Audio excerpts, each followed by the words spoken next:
Happy lunch hour, guys. All right, waiting for the rain to come, hopefully soon. It's supposed to be in about an hour. So that's watching the rain, waiting for the rain, work in the house.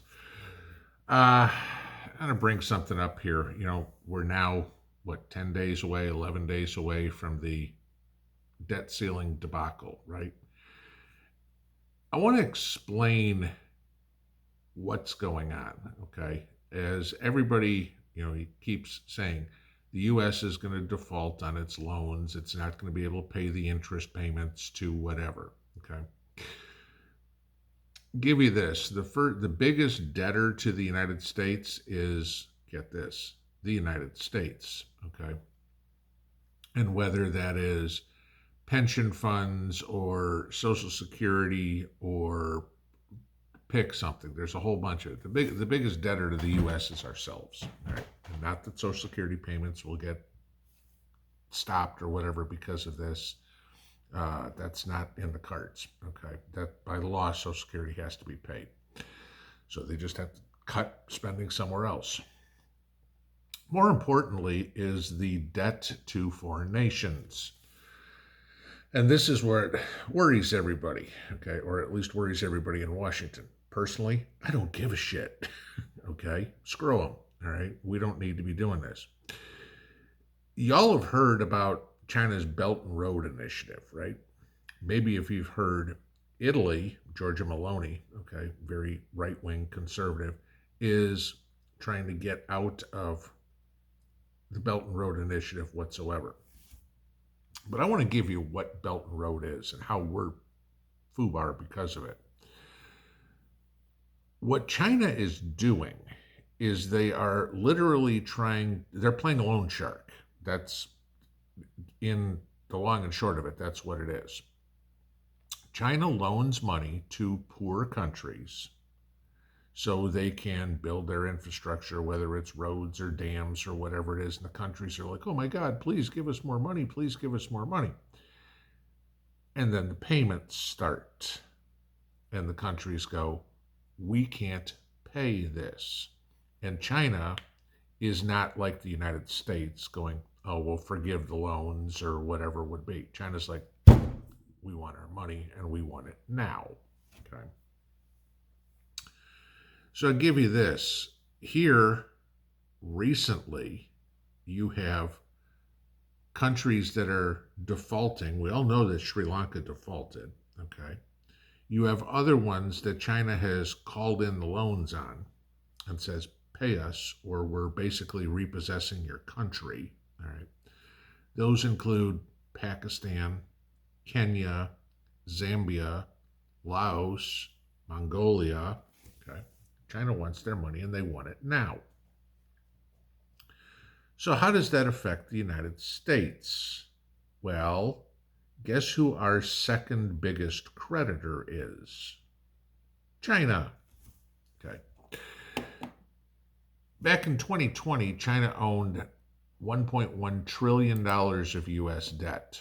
Right now, they own about $867 billion. Why is China getting rid of U.S. debt? Well, okay, the Biden economy has something to do with it. But what they're getting, and this is what nobody will tell you, what they're taking is all the other countries, these little countries, cash reserves that are in dollars. Okay. The loan paperwork when they loaned Cambodia or Kenya or whoever money said that as collateral, the countries, the Cambodias, the Mongolias, the Kenyas, whatever it is, had to hold US dollars in reserve, US dollars, so that if they couldn't pay the debt back in whatever their local currency is converted to yuan, that the Chinese could be first in line as a creditor taking the US dollars. They had to hold the money in escrow. Okay. Well, now that China is foreclosing, repossessing, whatever you want to call it, on these countries, China is taking over the ports, taking over any of the infrastructure that they want, and they're taking the country's reserves, which are in dollars. So what the Chinese are doing is they're getting money from us so they can loan it to another country, so they can force that country to default so they can get the dollars.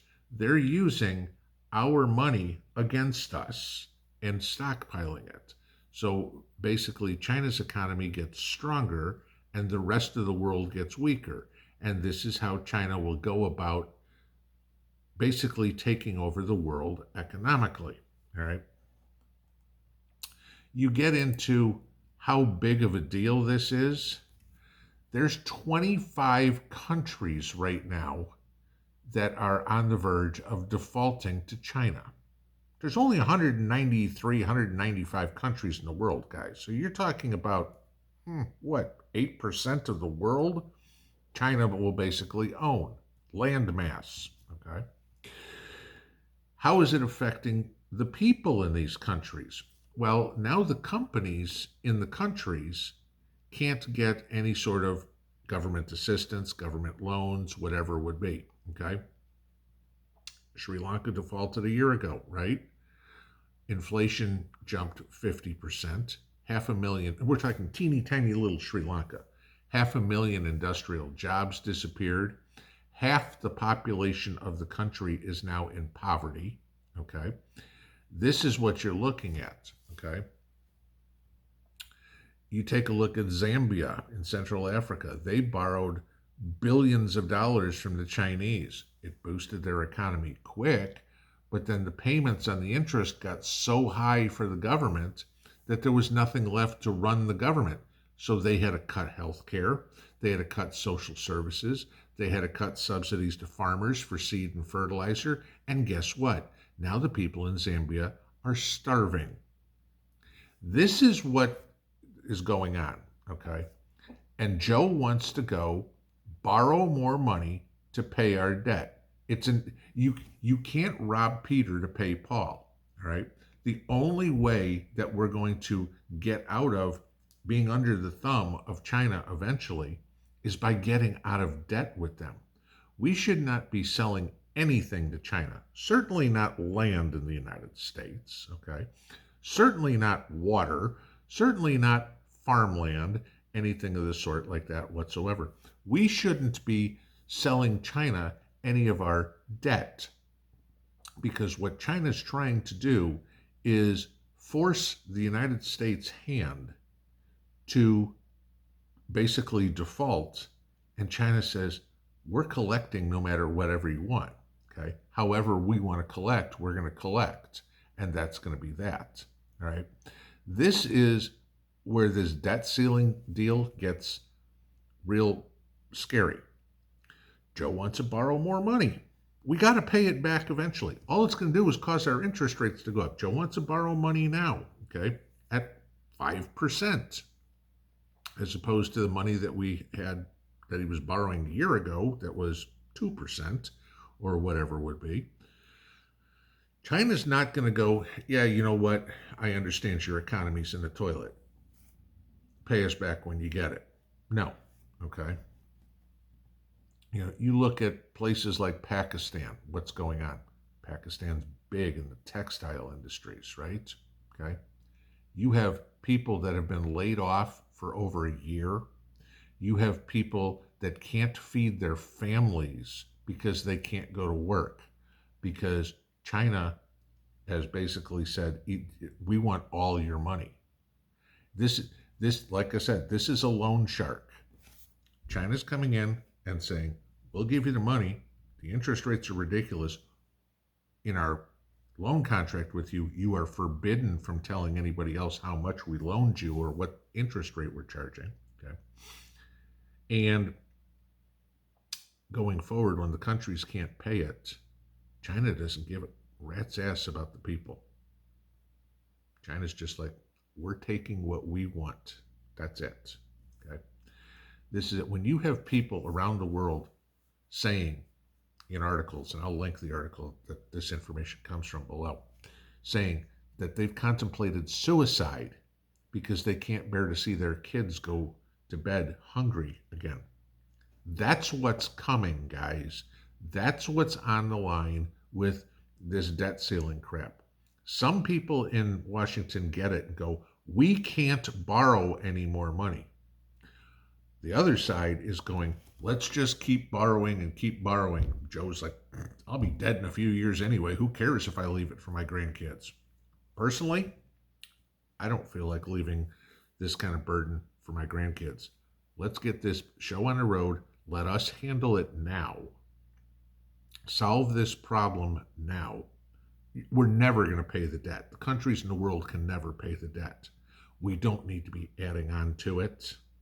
If they don't cut spending, default. Period. Screw China. Screw Japan. I'm sorry if this hurts people. Screw the pension funds and everything like that. Done. Okay? We can't do this anymore. We have to put an end to it.